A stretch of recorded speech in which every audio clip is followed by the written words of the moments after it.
우리가 신앙생활 하면서 가장 중요한 것이 있다라면 바로 하나님의 은혜입니다. 여러분, 교회가 마땅히 성도들에게 가르쳐야 할 중요한 것이 있다면 하나님의 은혜이죠.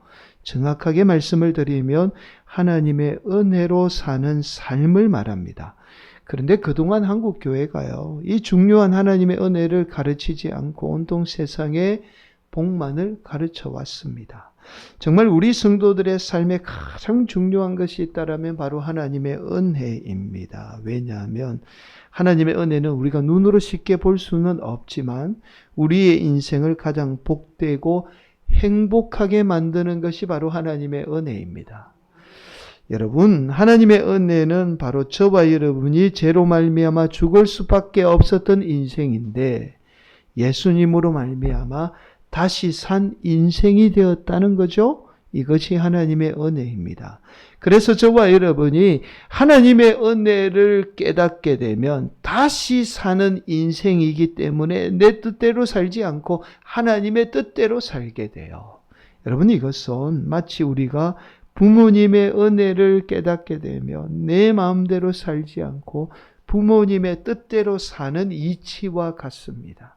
여러분, 자녀가 부모님 은혜 알게 되면요, 인생 허비하지 않고 함부로 살지 않습니다. 여러분, 부모님이 바라는 대로, 뜻하는 대로 살려고 우리가 노력을 하게 되죠. 여러분, 그래서 하나님의 은혜도 마찬가지예요. 하나님의 은혜를 아는 인생은 내 뜻대로 살지 않습니다. 하나님이 원하는, 하나님이 뜻하는 대로 살게 되죠. 하나님의 뜻하는 대로 살게 되면 우리 인생은 가장 복된 삶을 살게 되는 겁니다. 그래서 우리 인생의 가장 중요한 것이 뭐라고요? 하나님의 은혜인 거예요. 사랑하는 성도 여러분, 오늘도 우리 성도들이 하나님의 은혜로 사는 복된 성도들이 되시기를 간절히 축복합니다. 여러분, 오늘 본문의 말씀은 지난 시간이에요. 베드로가 이방인 최초로 로마의 백부장인 고넬로에게 복음을 전하고 또 그 고넬로에게 세례를 베풀게 되죠. 이로 인해서 초대교회는 이방인에게도 복음을 전하기로 결정하게 됩니다. 그 결과로 오늘 본문에 의하면 이방인 최초로 교회가 세워지게 돼요. 오늘 본문 19절 말씀 이렇게 말씀하죠. 그때에 스데반의 일로 일어난 환란으로 말미암아 흩어진 자들이 베니게와 구브로와 안디옥까지 이르러 유대인에게만 말씀을 전하는데, 여러분, 스데반 집사 한 사람의 죽음이 불러온 파장이 엄청났어요. 그러면 그냥 안타까운 죽음이 아니라 이 스데반 집사의 죽음으로 인해서 이방 지역에까지 복음이 전해지게 된 겁니다. 그렇게 안디옥까지 복음이 전해지게 돼요. 여러분, 저와 여러분의 희생도 마찬가지입니다. 여러분, 우리가 성도들의 희생 결코 헛되지 않아요. 어려우면 어려울수록 성도들의 희생은 반드시 빛을 발해서 놀라운 하나님의 은혜의 결실을 맺게 되죠. 여러분, 어려운 교회 섬기면 섬길수록 하나님은 더 놀라운 복으로 저와 여러분 삶뿐만 아니라 우리 자녀들에게 반드시 결실을 맺게 합니다. 희생은 절대로 그냥 하나님이 그냥 버려두지 않아요. 반드시 결실을 맺게 되죠. 그렇게 스데반 집사의 죽음으로 이방 지역인 안디옥까지도 복음이 전해지게 되죠. 그러자 예루살렘 교회는 이 안디옥 교회에 지도자를 파송하게 됩니다. 그 파송된 인물이 바로 오늘 본문에 나오는 바나바죠.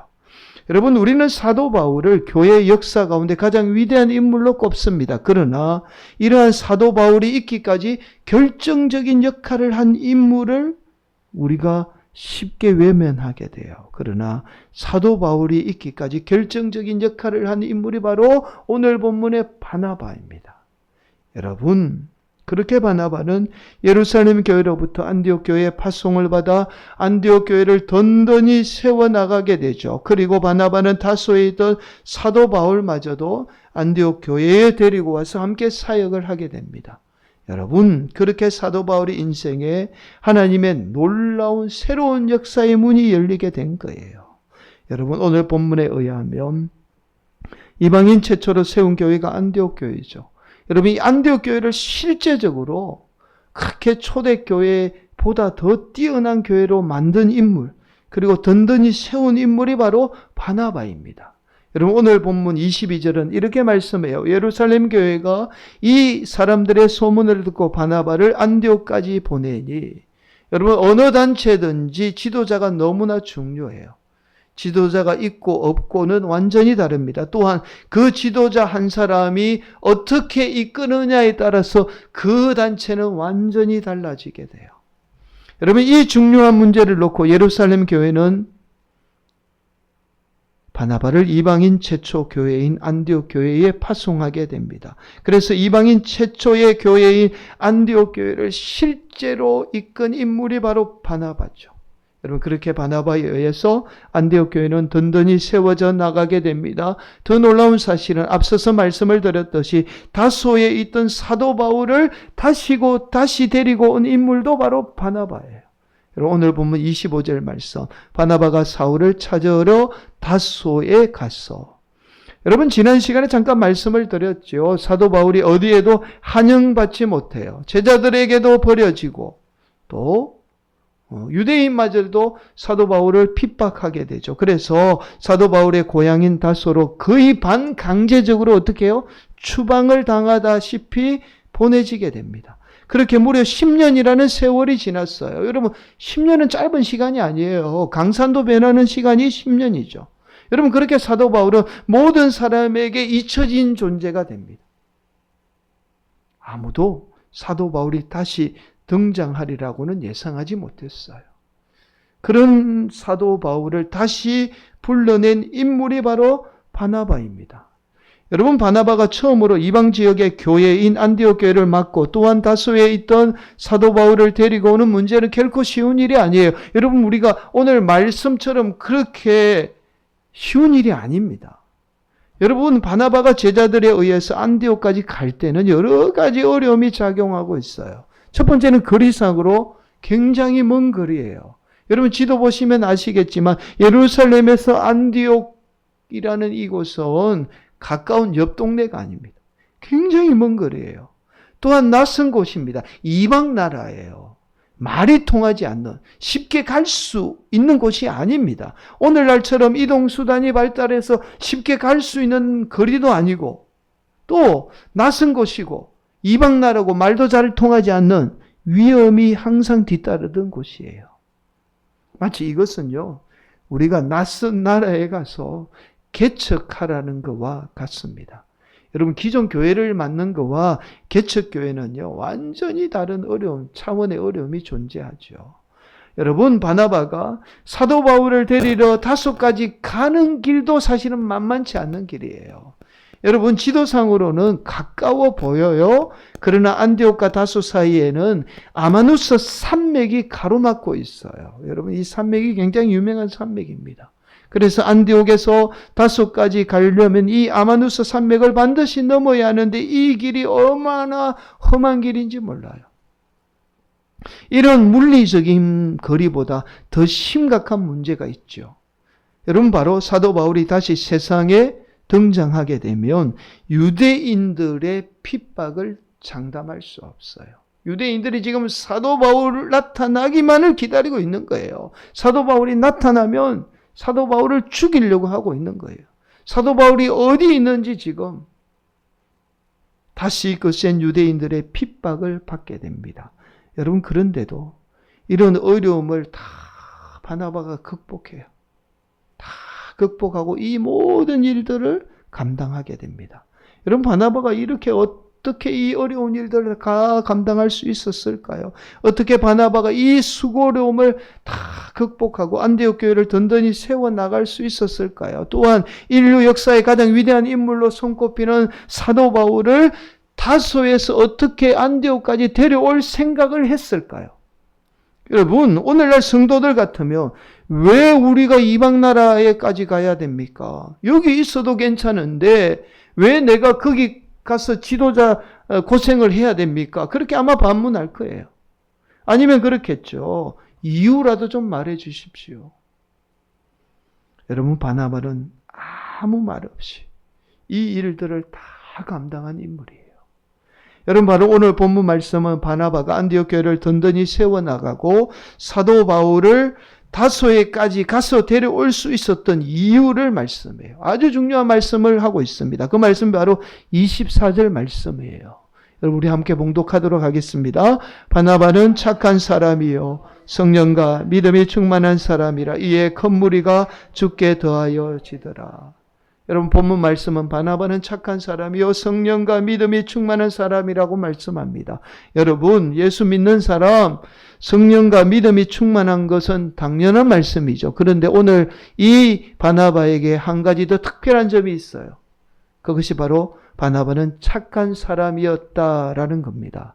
여러분 이 말씀 때문에 많은 분들이 그래서 우리가 착해야 된다. 바나바처럼 착해야 하나님께 귀하게 쓰임 받을 수 있다라고 말씀합니다. 여러분 그러나 오늘 본문에서 말씀하는 착한 사람은 우리가 알고 있는 굿맨, 선한 사람, 굿맨을 말씀하는 단순한 말씀이 아니에요. 여러분 원문에 의하면 아가도스라는 단어입니다. 이 아가도스는요, 이 아가도스의 단어의 의미를 알기 위해서는 우리가 당시 헬라 철학을 좀 알 필요가 있어요. 여러분 이 헬라 철학에서 이 아가도스라는 말은 종교의 구원을 받은 자라는 의미의 단어입니다. 자, 단순한 착하다라는 의미가 아니에요. 그래서 오늘 본문에서 바나바가 착한 사람이었다라는 말은 흔히 우리 기독교에서 말하는 구원받은 성도였다는 뜻이에요.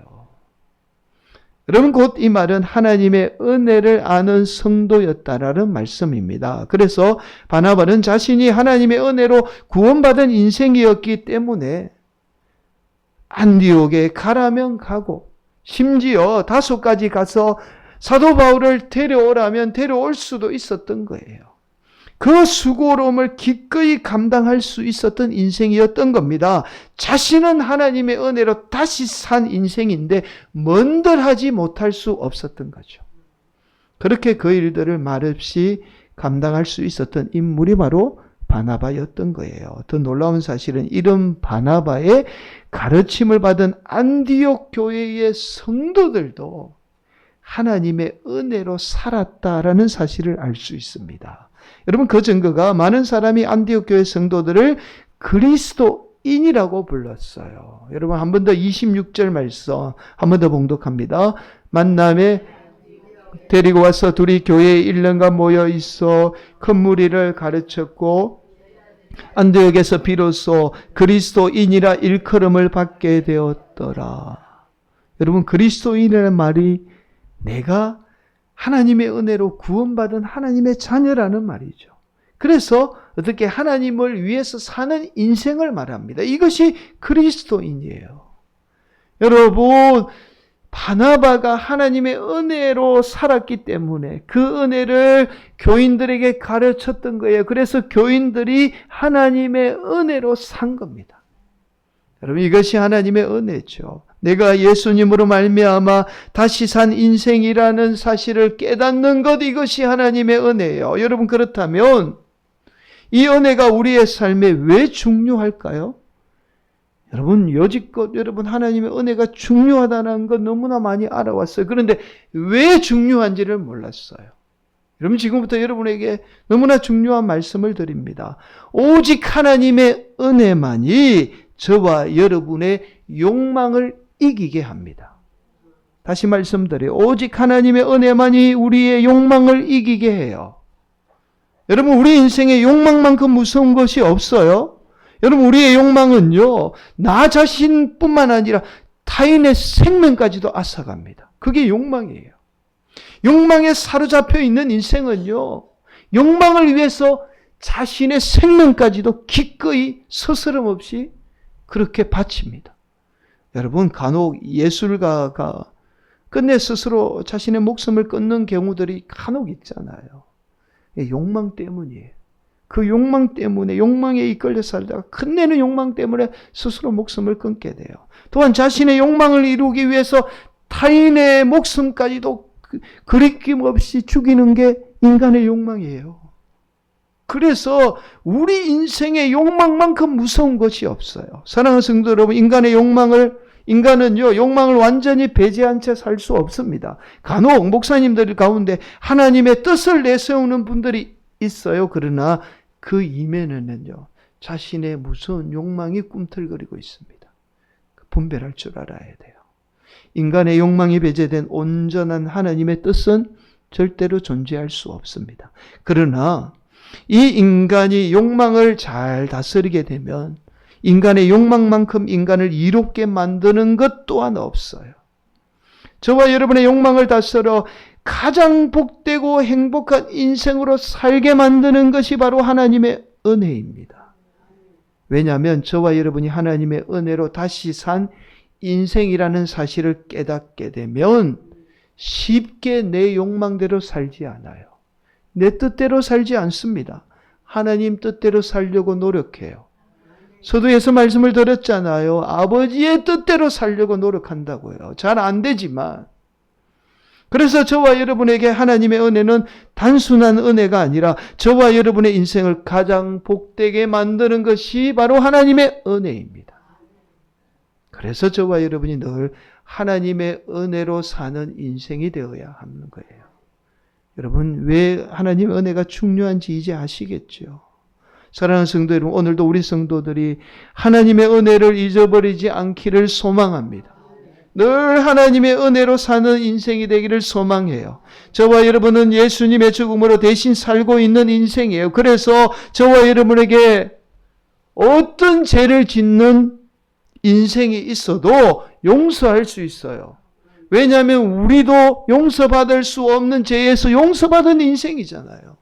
그래서 우리에게 죄 짓는 인생 용서할 수 있어요. 용서 못해서 괴로워하며 인생을 허비하지 않고 복되게 살 수 있는 겁니다. 여러분 또한 저와 여러분이 어떠한 억울한 일을 당해도 그거 극복할 수 있어요. 감내할 수 있습니다. 억울한 일 당하면요, 우리가 밤낮 눈물 흘리며 그렇게 안타까워하며 보내지만, 그러나 우리 하나님은요, 우리 성도들이 억울한 일을 당하면 그 억울한 일의 배로 우리에게 갚아주시는 분이에요. 그게 하나님의 은혜거든요. 그래서 우리가 어떠한 억울한 일 당하고 정말 눈물 흘릴 일 당해도 그 하나님의 은혜가 있기 때문에 우리가 기꺼이 감내하며 은혜의 삶을 살게 되는 겁니다. 여러분, 은혜로 사는 인생은 계산으로 살지 않아요. 이거 하면 우리가 되겠지, 이거 하면 복 받겠지, 그렇게 계산으로 살지 않습니다. 내가 손해를 보더라도 얼마든지 감내하며 살게 돼요. 바로 오늘 본문의 바나바가 그런 인생을 살았습니다. 그래서 바나바 한 사람을 통해서 교회가 은혜롭고, 그리고 사도 바울이 은혜로운 그 선교 사역을 감당할 수 있었던 거예요. 사랑하는 성도 여러분, 저와 여러분이 하나님의 은혜로 살 때에 저와 여러분의 인생을 불행하게 만드는 욕망을 이겨낼 수 있습니다. 오늘도 우리 성도들이 바나바처럼 하나님의 은혜로 사는 복된 성도들이 되시기를 간절히 축복합니다. 여러분, 누가복음에 의하면 우리가 너무나 잘 아는 탕자의 비유가 나오죠. 여러분, 둘째 아들이 아버지가 죽지 않았는데도 아버지에게 유산을 달라고 그렇게 해서 유산을 억지로 물려받게 됩니다. 그렇게 둘째 아들은 아버지의 많은 유산을 가지고 먼 타국에 가서 살게 돼요. 처음에는 괜찮았을 거예요. 돈이 있으니까. 박대한 유산이 있으니까 사람들에게 귀한 대접을 받았을 겁니다. 그렇게 자신이 살고 싶은 대로 자신의 욕망이 이끄는 대로 살았어요. 그게 행복이고 그게 진정한 자신을 위한 길이라고 생각을 했습니다. 그러나 얼마 지나지 않아 그 생활도 돈과 함께 바닥을 보이기 시작해요. 여러분, 막내 아들도 아버지로부터 물려받은 유산으로 그냥 자신의 욕망을 위해서 허랑방탕하게만 사용하지 않았을 거예요. 여러분, 돈 벌려고 생각을 했을 거예요. 그런데 목적이 달랐던 겁니다. 오로지 물질을 자신의 욕망을 위해서 사용하려고 했던 거예요. 그러자 자신의 욕망은 곧 자신을 완전히 밑바닥까지 끌어내리게 됩니다. 그 증거가 바로 돼지가 맡은 음식을 먹게 되잖아요. 여러분, 이것은 인간이 욕망으로 살게 되면 얼마나 비참한 신세가 되는지를 그대로 보여주고 있습니다. 회복할 수 없는 지경에 이르게 된 거잖아요. 그러자 막내 아들은 도저히 견디지 못해서 아버지를 찾아가요. 여러분, 막내 아들이 아버지를 다시 찾아왔다는 것은 이제 자신 뜻대로, 자신 생각대로, 자신의 욕망대로 살지 않고 아버지 뜻대로 살겠다는 결심이죠. 여러분, 누가복음 15장 32절은 이렇게 말씀합니다. 이 내 동생은 죽었다가 살아났으며 내가 잃었다가 얻었기로 우리가 즐거워하고 기뻐하는 것이 마땅하다 하니라. 여러분, 아버지가 둘째 아들이 죽었다가 다시 살아났다라고 그렇게 말씀해요. 둘째 아들은 그제야 깨닫게 되죠. 자신은 마땅히 죽어야 할 인생이었지만 아버지 은혜로 다시 살게 된 거예요.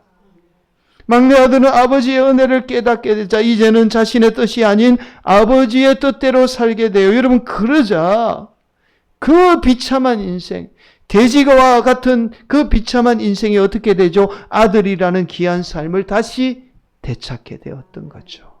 사랑하는 성도 여러분, 오늘도 우리 성도들이 바나바처럼 하나님의 은혜로 사는 복된 인생이 되기를 간절히 축복합니다. 나를 위한 나의 욕망을 위해 사는 인생은 반드시 돼지와 같은 비참한 신세가 되고 말아요. 결국에는 비참한 신세가 됩니다. 그러나 오늘도 내가 하나님의 은혜로 사는 인생이라는 사실을 깨닫게 되면 하나님의 뜻대로 살게 돼요. 하나님의 뜻은 우리를 가장 복된 인생으로 이끌게 되죠. 사랑하는 성도 여러분, 오늘도 우리가 부족해도 연약해도 하나님의 놀라운 복이 반드시 기다리고 있어요. 하나님의 뜻대로 살고 하나님의 은혜로 살면 부족해도 연약해도 반드시 하나님이 우리를 놀라운 복된 인생으로 이끌게 됩니다. 오늘도 우리 성도들이 하루를 살아도 하나님의 은혜로 사는 복된 성도들이 되시기를 예수님의 이름으로 간절히 축원을 드리겠습니다.